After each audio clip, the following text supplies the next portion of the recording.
Straight from South Africa. This is the strange and mysterious world with your hosts, Lee Stratum and William Collinson.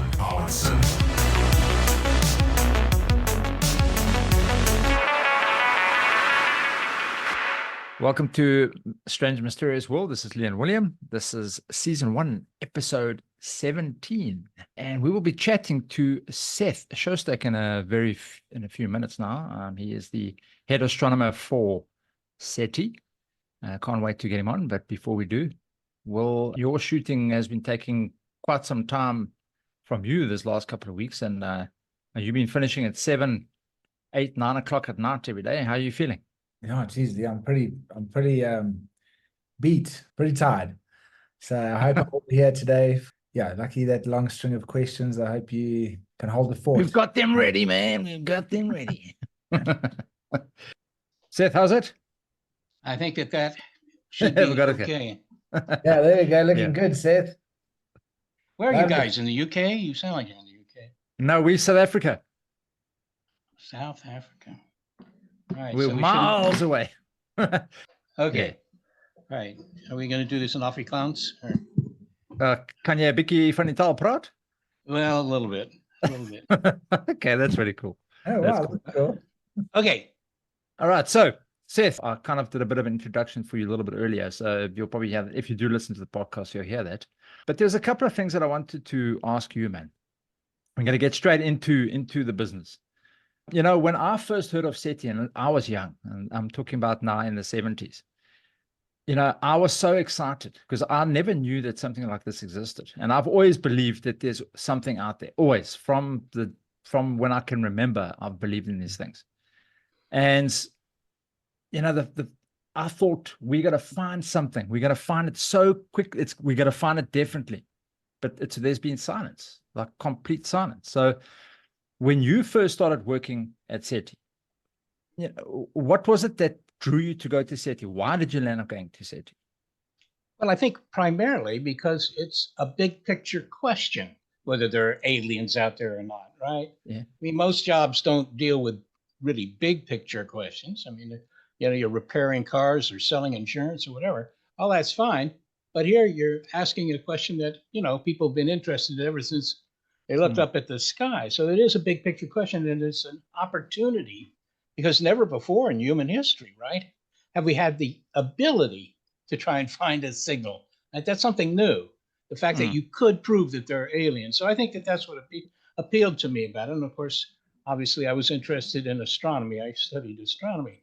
So I think that's it. I think it was, you know, like being the first person to go to the moon or something like that. It's a situation that only happens one time in the history of humanity. And, you know, finding proof of the aliens is like that. Okay. So now the path that you want, because I mean, you're an astronomer. Were your heart set to go to work at SETI? Was that your plan from the beginning? No, not at all. I've had too many plans. And besides, what I studied in school, grad school in any case, was galaxies and how galaxies spin around. And I actually found that galaxies spin too quickly, which is an important thing, it turns out, because that indicates that there's something called missing matter in the universe. But it wasn't about SETI, although I have to say that every time I had some extra telescope time, you know, I'd be at the observatory late at night. I'd usually be the only one on the site. And I'd occasionally, you know, just look up the coordinates of some nearby star systems and observe them. Didn't tell anybody, just did it, just in case. I didn't find anything that way, but it could have been different.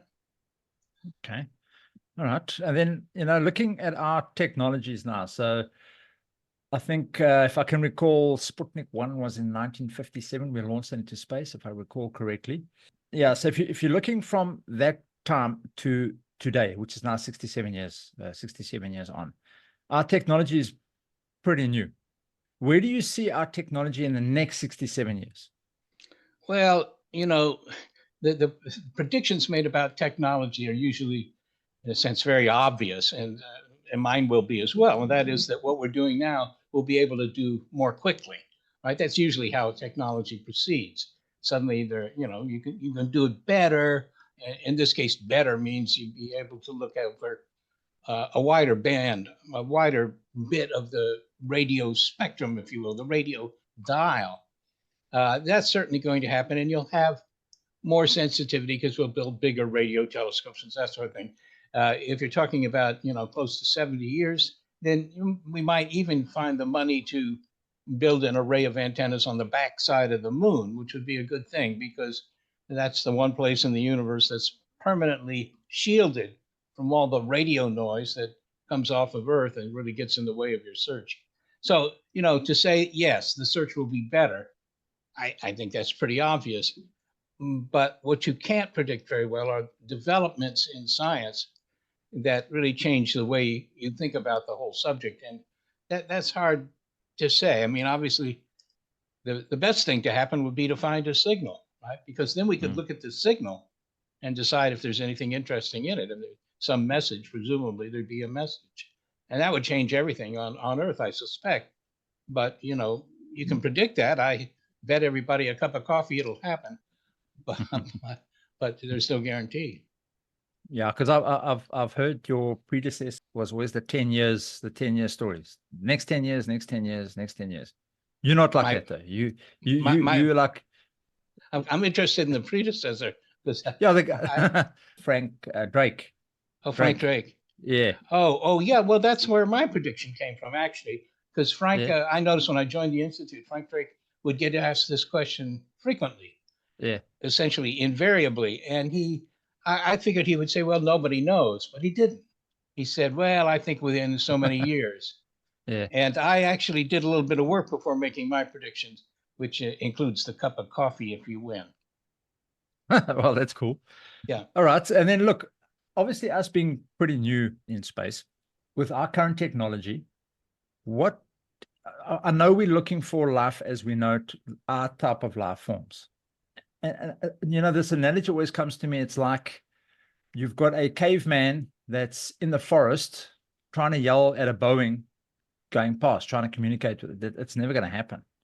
So what I'm trying to get at is our technology, I don't even think is even close to trying to discover these things that are probably light years ahead of where we are currently. What are your thoughts on that? Do you think there are maybe civilizations that may have something on our path, on our line of where we are currently? Well, keep in mind, Lee, there are roughly 1 trillion planets, right, in the Milky Way galaxy. That's our galaxy. We can see 200 billion other galaxies, each with 1 trillion planets. So while most of these planets are not very interesting when it comes to life, when you have such huge numbers, you're going to have a lot that are suitable, that presumably do have life. So the idea that you might find some evidence of that isn't such a long shot, in my opinion, right? If there were only 10 planets we could look at and hope to find a signal, then I would agree with you. There's no guarantee you're going to find anything at all. But when you're talking about, trillions per galaxy, and there are, I'm sure, trillions of galaxies, but there are at least hundreds of billions. Yeah. Then, it's like buying an awful lot of lottery tickets. Most of them are going to be losers, but not all of them. Yeah. Yeah. Now, you've got a great idea. Your idea is to look for technology rather than life forms, because if they've managed to get out into space, their technology would be detected by us pretty easily. I think that's actually a fantastic idea. So the technologies that you guys are looking for, I'm assuming, I have heard you talking about those, what they're called, Dyson spheres that go around their suns and, those kind of things. Those would be pretty easy to detect from Earth, though, wouldn't they? Well, it depends on how big a Dyson sphere they've built. Dyson spheres, to those who don't know, is just a way of trying to capture most of the energy radiated by your home star, if you will, by surrounding it with a sphere of solar collectors, or a partial sphere at least. And those actually are not necessarily so easy to find because, to begin with, they're kind of dark looking from the outside, right? Because they're enclosing the star. But what they do is they warm up a little bit because of the heat of the star. And so you see an infrared source, which you hadn't noticed before. But it isn't going to look very different than a warmed up planet or a bunch of asteroids. Or there are a lot of other things that it could look very similar to. So it's not so clear that you're going to find a Dyson sphere, even if there are some, but it's at least one thing you can try and find. Yeah. Okay. The James Webb telescope, which launched in 2021, which, look, the images that have come back are absolutely fantastic. But what sensors have they actually put on there that assists you guys with trying to find life out there? Well, I think the primary one would be the fact that the James Webb Space Telescope, which is an infrared telescope, it's pretty good at finding planets. And planets are, again, really hard to find. I mean, obviously the ones in our own solar system we know about, but finding them in somebody else's solar system is quite hard because they're pretty dark, right? They shine only by reflected light. So compared to a star, they're pretty dim. But the infrared capabilities of the James Webb Space Telescope are such that it can find planets, under certain circumstances. And I think that the biggest contribution James Webb could make to SETI, this is strictly speculative, but on my opinion, from my point of view, I would say the biggest thing it can do is give us a better handle on how many planets out there really are there. I mean, how many planets are there in the universe, and how many of them are the type that could support life? I think that's the biggest thing it'll do. But I mean, it could find the aliens too, depending on what the aliens have built. Are you allowed to have access to the James Webb scope? Don't you? I've heard some of your discussions where your funding is pretty minimal, and I know you've got to purchase time on certain telescopes. Are you allowed to have access to the James Webb scope, or do you have to actually come up with funds to try and use the software and whatever it is to do your research?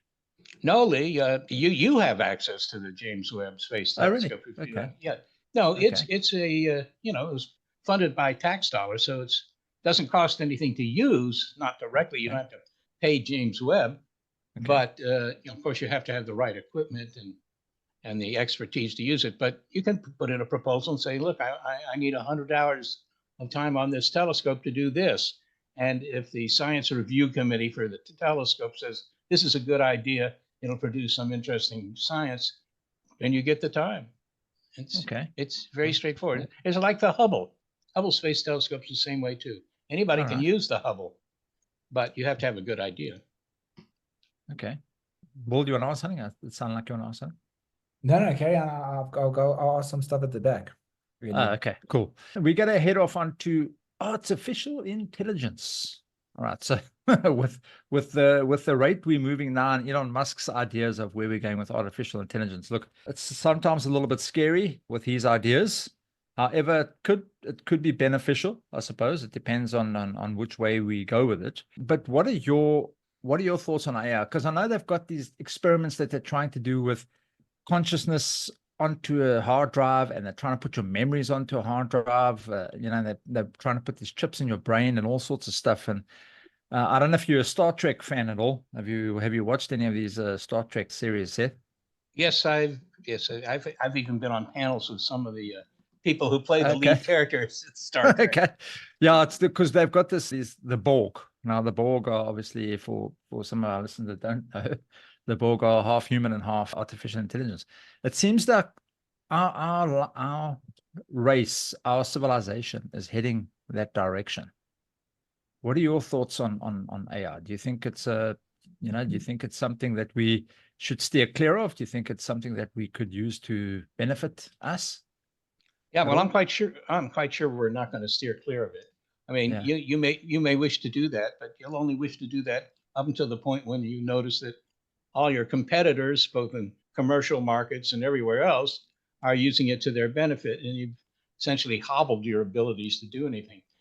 The question is, at what point does artificial intelligence become an actual threat to humans? I mean, you can always pull out the plug. You don't have to keep it running. There are questions about that. I mean, I myself wonder, well, does this mean that humans are sort of out of the loop in the future, in the near future, and they're no longer running the planet? That could be the case. I mean, it's just, in a way, the next stage in evolution. Rather than having some sort of creature that runs things, we'll have this machine run things. And I think that in the current context, maybe what's most interesting about that is that if you think that this makes sense, and I do in any case, then that means that the aliens you're likely to find are also likely to be artificial intelligence. That's exactly what I was going to say. Yeah. That's because I thought our next step, if we're going to head from the Borg, our next step from the Borg is the Terminator, the T2s. So our whole physique is now different. We don't need hearts and lungs. We don't need this biology that we have currently. We are all some sort of material that these things are made out of. We've got our memories, sure, but then we'd be able to live on any planet. We could live on Pluto. We can live on Mercury. We can live wherever, because it's not really going to affect our biology as much. And that may be, I was thinking about this, and this actually may be, we might not be finding these things, and we're looking at a plane and we say, nah, there's no ways life can be there. But it might not be life as we know it. It might be artificial life. Yeah, well, I think that makes perfect sense. I mean, again, we're kind of limited when we think of aliens. We usually think of biological aliens. That's because most of the authors that have written about encounters with aliens picture some sort of living thing. But as you point out, the AIs don't have to be alive to be clever, right? And they have tremendous advantages. I mean, you think of what's the use plan, if you will, for humans. All right, you get born, you have some fun for 6 years, then you go to school for 20 or 30 years, don't have quite as much fun. Then you go out into the world and take a job for a while, and then you die and they put you in the ground. That's, I mean, I don't want to make it sound too glamorous there, but it is a little disappointing. Whereas the machine just can sit on a desk and maybe cogitate or think more useful things than all the humans put together. It's definitely the way to go, and it doesn't die. So yeah, I think that the artificial intelligence may take over the world. I know that sounds a little melodramatic, but I think in the sense that I'm talking about, yes, it can and it will. And if it's going to happen here, it's going to happen elsewhere too. So I suspect that if we do find the aliens, we should not be surprised to find that they have wires coming out the back. Yeah, I agree 100%. Then we all become. I'm going to take. Sorry, what's that? What? Then we all become batteries, like in the Matrix. Yeah, battery operator. Taking a step a little bit back. Let's go back in time now. So a lot of theory has it that we were genetically engineered by some sort of ET race many, many moons back, some couple of 100,000 years ago. And we are a byproduct of this thing. And obviously, if you look at the Bible and the Mahabharata and all these kinds of things, it kind of mentions these type of things with flying cities, the Vimanas and those kind of things. What are your thoughts on those? I know that people don't really ask you those questions, but what are your thoughts on these ancient civilizations? Well, I mean, it generates a lot of interest. I mean, Ancient Aliens is a very popular television show here. I don't know about in South Africa, and it postulates that there are aliens out there that have been around for a long time. But basically, it's just a framework for a TV series about very human-like interactions. There's nothing unreasonable about that. But being engineered by another race, or even by machines, or something from another planet, to me, that there's a lot. I think you need a lot more evidence if you're going to say that, because we're very closely related to your cat or your dog, right? And if you take the skeletons of a human and place it down next to the skeleton of essentially any animal on the planet, they both have spines and rib cages and skulls. I mean, the design is very, very similar. And so that sounds to me like everything on Earth is related. And at a molecular level, looking at the DNA, there's no doubt that we're related to everything else that's alive on this planet. So if the aliens really seeded the Earth with humans, to begin with, why did they wait 4 billion years for the human, right? There's been life on this planet for 4 billion years. And it wouldn't all look like it came from the same organism. I think we look too much like everything else to support that theory. But it's not nice fodder for a science fiction story or movie. Yeah. Well, look, I must say, we had a chat to Avi last week, and you guys are very similar in thought. You're very logical, which is great. So you, back to the Star Trek analogy, you like our Spock to our Kirk. You always need the logic in the conversation to get the things going. We fly by the seat of our pants, hey, William?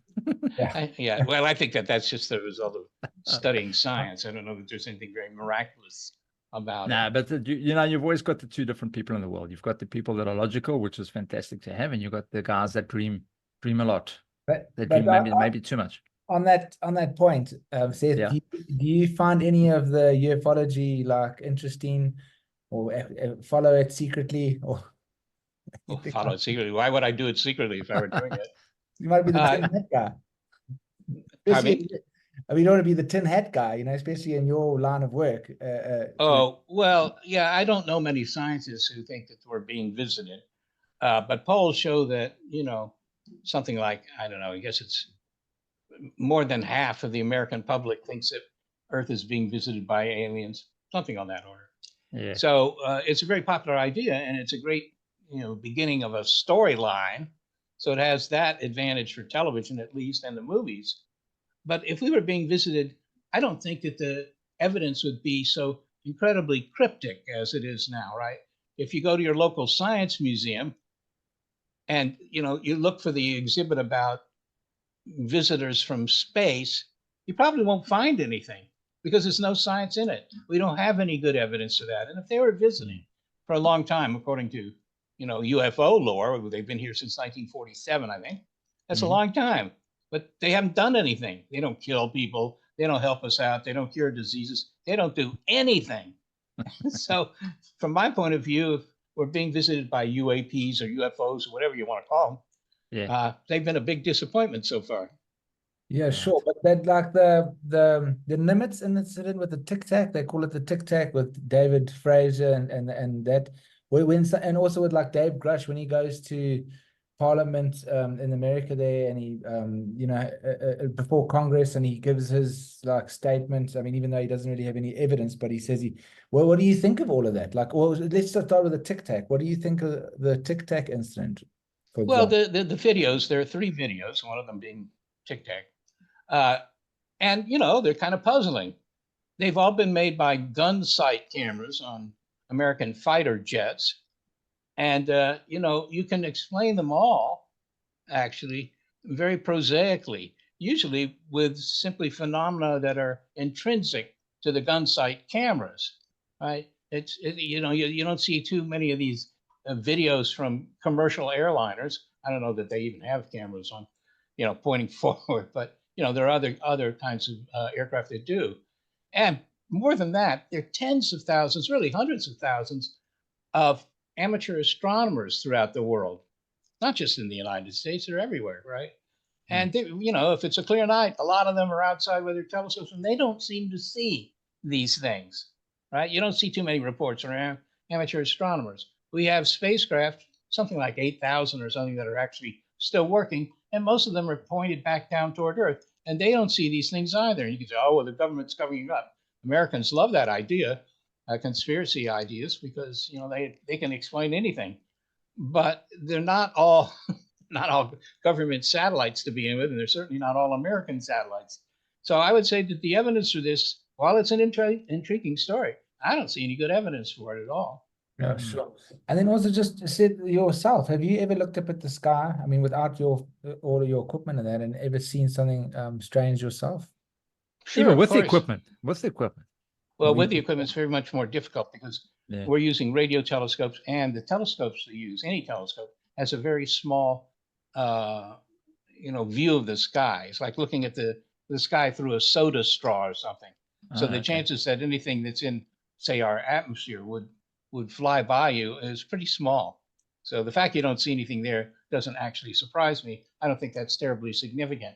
But what is significant are the thousands of other satellite cameras that are trained on the Earth, right? I mean, you look at your nightly weather report, right? They have these photos of the clouds over Africa and so forth. I mean, maybe they wouldn't see something like this because it'd be too small. But those are just the weather satellites. There are many others that are used by the Defense Department for, reconnaissance of a different sort. And they would see things. And I just think that if somebody was visiting us, there would be evidence of that. Mm. Okay, but and you yourself personally, just looking up at the sky, have you ever seen anything strange that you're like, wow, that's pretty interesting? Well, not since I was about 8 or 9 years old. I haven't. No. Okay, what did you see? Can you No, it's just something moving through the star fields, right? A little point of light. But when you get older, you realize that those are satellites. Those are made by humans. Okay. What an anticlimax of of your... Well, you were expecting something to land on the White House, man.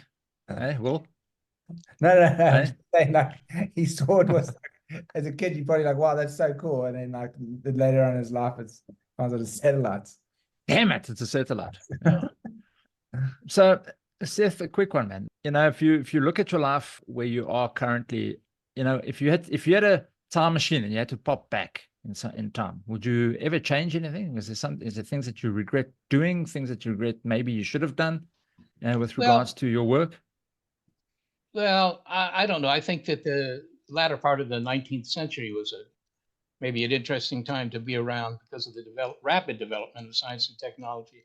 And that might have been fun to see. But honestly, I mean, if you had the chance to go to another period of time in Earth's history, I would choose something, 100 or 200 years in the future, not just out of curiosity, but also because they could fix any disease you got.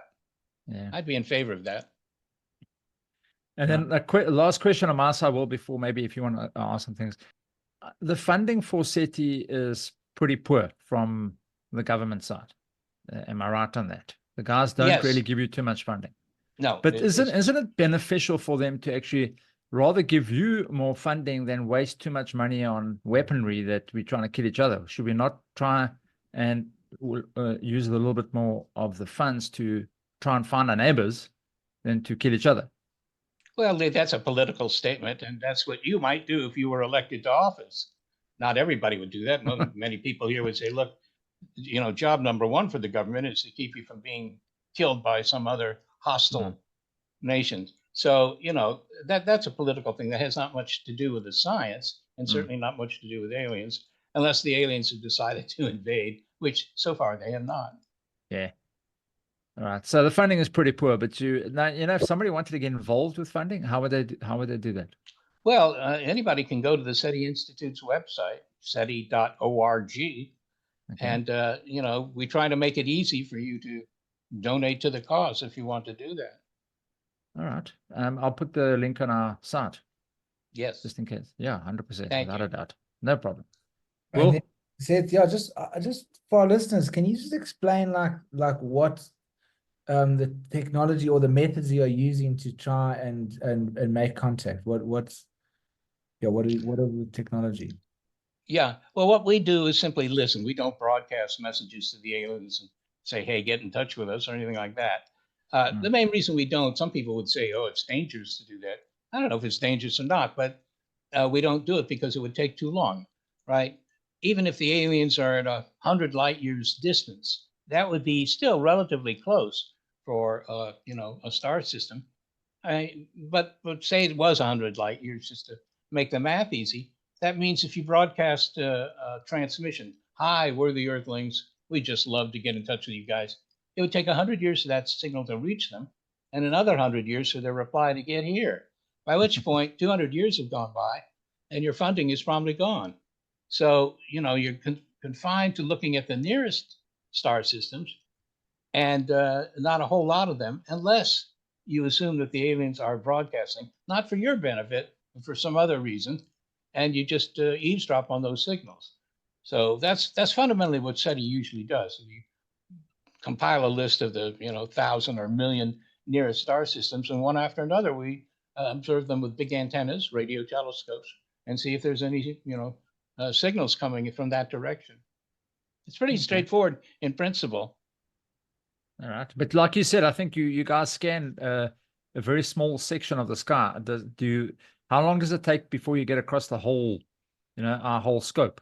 Well, it depends on how many stars in each part of the sky you're going to look at. Right? Yeah. Most stars are far away, you look at the nearest ones first, of course, because the signals will be stronger if the aliens are closer. So we've looked at probably 10,000 of the nearest star systems already, but maybe we were looking at the wrong frequency, or maybe our receivers didn't have enough sensitivity. So you keep doing many of the same things over and over with better equipment, and maybe at some point you actually find a signal that would change the name of the game, of course. No, 100%. I remember Steve Hawkins saying, don't remember. I mean, you never know what's actually true online or not, but there was a thing that he said apparently that's why guys don't send signals out to space, because that's dangerous, because like we don't want them coming to us. Yeah. Well, I do believe that Stephen Hawking made some comment along those lines, but if he didn't, there are many of other people that do as well. However, if you're really paranoid and you feel, look, this is not a good idea, don't make any transmissions to the sky. You should, turn off the TV channels, and the radar, and radio. Because apparently, I mean, our radio signals are just going to space anyway. I mean, those things. Yeah, they do. Everything goes. Yeah. Well, that's right. Although it has to be said that what we call AM radio in the United States, medium wave in Europe, they call it, that doesn't go into space very well because it bounces off the ionosphere. But that's a technical matter. Television does go out into space. Radar does go out into space.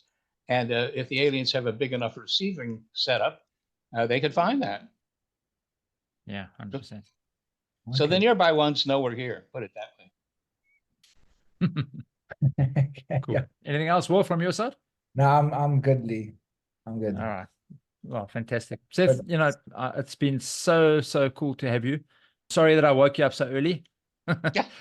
I did try and get you before. I know you're busy this evening, so I didn't want to waste your evening with us while you could be having dinner with your wife.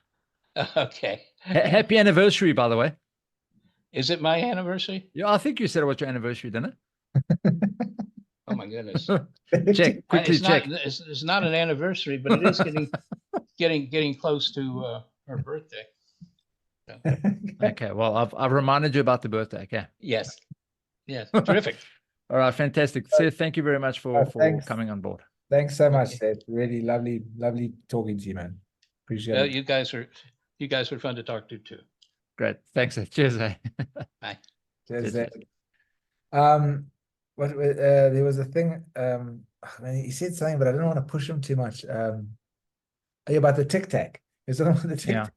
So I didn't want to push it, but like I was just thinking, there was eyewitness from, especially David Fraser, and I mean, it's so funny because people go like, yeah, but it could be anything like, he could have seen. But I mean, he's a trained pilot. He's like, he knows what's in the air. Like that's what his job is, to know what's in the air, like at vast distances from our side. So obviously, what he's seen is something that he can't explain, and it was quite close, apparently. So, but I think the problem that he's having is the fact that there's so many cameras pointed on Earth from space and from all over the place, but these things don't tend to pick up much. I mean, you do check when you're looking at the space station footage every now and then you see something, but it's weird.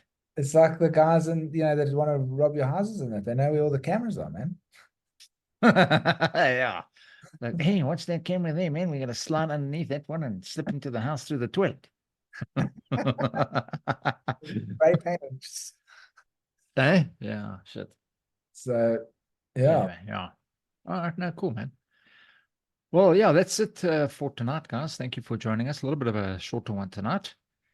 Hopefully interesting for everybody out there. And thank you to all our listeners. Awesome, guys. Thank you very much for supporting and downloading and listening to us. And if anybody's got suggestions, feel free to send it to us. You'll find us on Podbean and Google Podcasts and Apple Podcasts and everywhere else. And that's it. Well, thank you. And have a good evening, man. We'll chat to you next week. Yeah, thanks, D. Catch you later. Lekker, buddy. Cheers, guys. Bye.